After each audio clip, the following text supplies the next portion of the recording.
Hi, good afternoon. My name is Claire Coffey. I'm a member of Nuclear Matters, and today we have Jennifer Gordon here with us. My name is Jennifer Gordon, and I am the director of the Atlantic Council's Nuclear Energy Policy Initiative. One of the things that we wanted to talk about with you is what are the things that excite you about the future of nuclear energy? The work that we do at the Atlantic Council on nuclear energy really takes two primary areas. The first is geopolitics, and so how we cooperate with our partners and allies, and how we compete against our adversaries. And then secondly, the role of nuclear energy in decarbonization. And so that leads me to answer your question, which is what's most exciting about nuclear energy. And that's actually a really difficult question to answer because there are so many things. But I would say, first and foremost, looking at global demand, emerging demand for nuclear energy from countries that either have nuclear already, but they're trying to switch to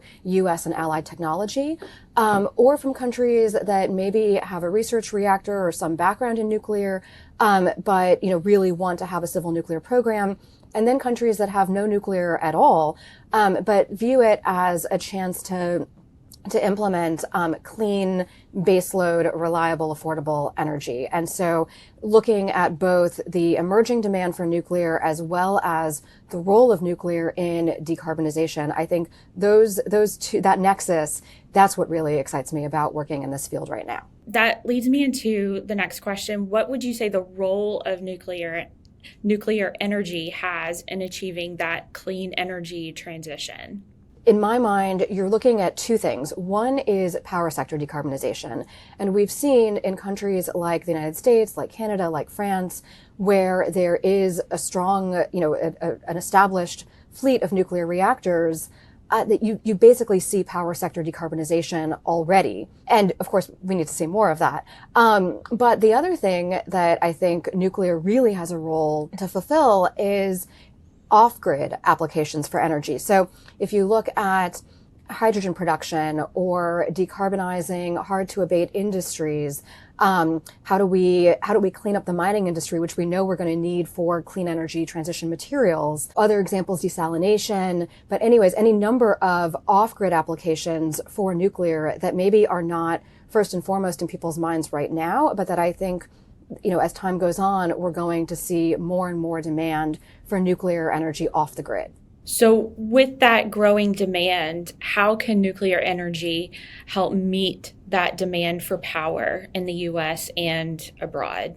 Demand for power is expected to triple at least by 2050. And I always like to say that I think there's a nuclear reactor out there for everyone. So different countries, different industries are going to have different needs. I certainly believe that the era of the large light water reactor continues, and there are countries, we work with them all the time, who want to build or have recently built large light water reactors, and that is going to play a significant role in power sector decarbonization. But again, there are going to be countries that maybe a small modular reactor, 300 megawatts, is going to be more appropriate, or even industries, or even some countries, smaller countries, where a micro reactor might be more appropriate. And so again, I think it's not one size fits all, but I think again that there's something out there for everyone. What challenges do you see for the development of next gen nuclear energy in the U.S., and how can the industry work to address them? Two things. So kind of a dual process. One is, of course, the licensing piece of this.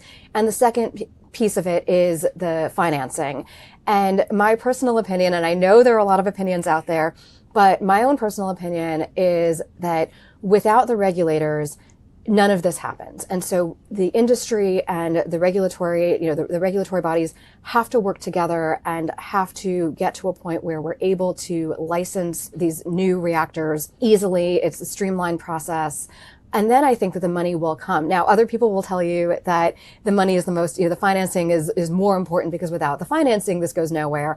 But I think that the financing, I really think it's there. I think that there is so much interest Every time that we do a program in New York, people are beating down the doors to come and to talk about the financing, and in DC as well, and around the world. But there's so much interest in nuclear. I think it's now kind of the new cool thing to talk about. But I do think that the licensing and the financing have to kind of work hand in hand, again, as a dual process. So you kind of touched on this, but with the financing and the licensing, are there any other conditions that are needed to achieve U.S. deployment? I think that political certainty is very important, but I actually want to acknowledge how fortunate we've been in this industry to have political certainty, to have a political consensus.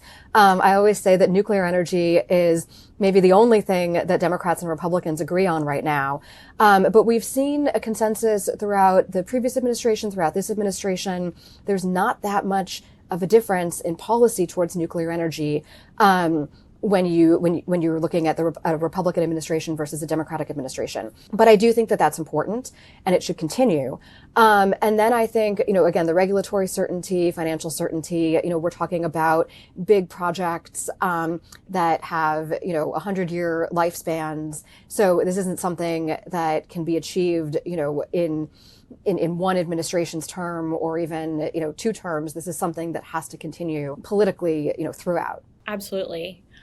What are the tactics that can be deployed to finance nuclear technologies?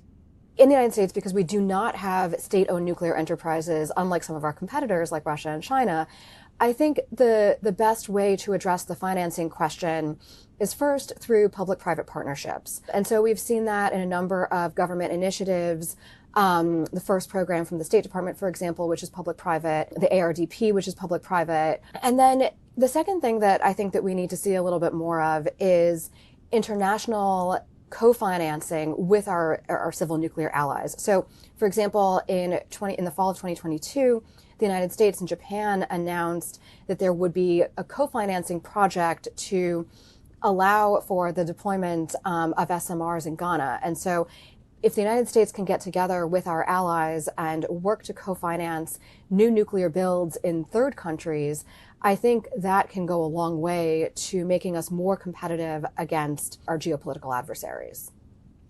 Yeah, that's fascinating. From your perspective, what does the future hold for nuclear energy in the U.S.? I think that when we look at the future of nuclear energy in the United States, I think the sky's the limit. I think that we have seen, again, looking back, at least the previous administration, if not before then, to this current administration, to whichever administration comes in later on this year, I think that it's pretty clear, again, that there is this political consensus among Democrats, among Republicans, that we need to have a thriving nuclear energy sector domestically, and that is what will allow us to become internationally more competitive. We always say that, you can't export what you're not making at home. And so it is extremely important that we continue to allow our existing fleet to reach its full potential by keeping reactors online for as long as is safe and as long as is possible.